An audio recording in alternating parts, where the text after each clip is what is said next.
Now, your forecast first from KARK4. A chilly morning and a beautiful afternoon across the state thanks to that cooler and drier area of high pressure that built in across Arkansas. Now, we do have some thunderstorms moving through parts of Kansas that are going to be headed for parts of the northwest sections of the state later on tonight into the day tomorrow. We'll talk more about that in just a moment. But, of course, we're also watching Hurricane Dorian. That is going to be disrupting some Labor Day holiday plans in the Sunshine State. Your forecast first for Little Rock, a clear and cool start to your Friday, 63 degrees, perhaps a shower in the afternoon. We're going to see highs in the upper 80s. KARK4 News starts right now. Now, from the station you count on for local news that matters, this is KARK4 News at 10. A shooting inside a Little Caesars leaves one man dead, and Little Rock police are searching for an employee they believe pulled the trigger. Thanks for joining us tonight at 10. I'm Ashley Ketz. The gunfire shut down the restaurant off University Avenue, and that's where we find our Susan L. Corey tonight. And Susan, this was a busy area. Was anyone else hurt? No other injuries reported here, Ashley, but Little Rock police believe both the employee and the man who walked in shot at each other. What we did see, though, a lot of damage to the building. Crews actually out here now trying to board that up. All an unsettling sight for employees I talked to who tell me they found out about this when they pulled into work. Police are the only ones coming and going. We seen the glass, so we thought he got robbed. Employees at this Little Caesars turned away by violence. I guess it was a homicide. Too close for comfort for 18-year-old Cameron Powell. I was supposed to be at work. The recent high school grad showed up for his shift at the Little Rock Pizza Shop. I was going to come early, but I'm glad we took a detour, and thank God. Instead, learning from police that one of his coworkers and a man who walked in tried to settle a fight with guns. Oh, I just want to know what went down. An answer Little Rock police are also searching for. We do know that the employee did fire shots. The employee left the scene, so that's something else our homicide detectives are going to have to handle. Despite the shooting happening inside the restaurant, Little Rock police expanded the crime scene since they believe this car may have been involved. We possibly believe that it may have some connection with either the suspect or the victim. While the job is now down to detectives, it's a sobering scene for this teen to take in. I don't know what would have happened to me. No clocking in, but still serving, this time advice. Put the guns down. We did see Little Rock police questioning several witnesses, some employees who were inside when this shooting happened. As far as that suspected shooter, though, officers have not released their identity. In Little Rock, Susan L. Corey, back to you. Susan, thanks very much. KARK4 News is working to find out more information. We will post any updates we get as they come in online at KARK.com. The state will seek the death penalty for a Star City couple accused of beating an 11-year-old boy to death.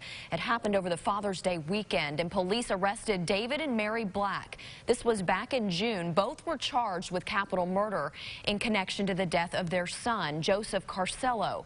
Detectives believe the couple beat the boy repeatedly for a couple of days. The prosecuting attorney confirmed he will seek the death penalty for both suspects. David and Mary Black are expected back in court in October. They've denied killing the boy. A road construction worker is dead after she was hit on a northeast Arkansas highway. It happened just after 10 this morning on U.S. Highway 412 near Walnut Ridge. According to a spokesperson with RDOT, Brendan Walters, who was a subcontractor and did not work with the Department of Transportation, was working the site where they were repaving the highway when she was hit and killed. The highway was closed for about an hour and a half. State police are investigating. Full of ideas and feedback, tonight dozens and dozens of parents filled in Southwest Little Rock Church to plead with the state to return the Little Rock School District back to local control. The state heard from students and parents. One man brought up the lack of transparency by the Education Commission and the state's standardized test, claiming those tests are not culturally adopted for students. One high school senior at Central pleads for local control, saying she wants her education and school board back. We don't need to be divided. This does not need to be 1957 again. We want students, we need to come together. They're trying to divide and conquer us. We need to come together as one. And now this next meeting will be scheduled on Tuesday at 5:30. It'll be at the Arkansas Department of Education building. And if you want to speak, you need to get there early to sign up. A mental health center that serves thousands in central Arkansas will soon close its doors. The Community Mental Health Center has been around for 50 years, but they say it's being forced to shut down because of budget problems. That will affect all of its Little Rock locations, including its pharmacy and residential programs. The center says they're working to connect patients with other services. Mental health advocates tell us lawmakers need to step in. If we were really committed to helping individuals with mental illness, we would find a way to keep the doors open to these facilities, and that's simply not happening. The nonprofit will close by the end of September. Many patients are being referred to the Centers for Youth and Families in Pulaski County, which gets state and federal funding.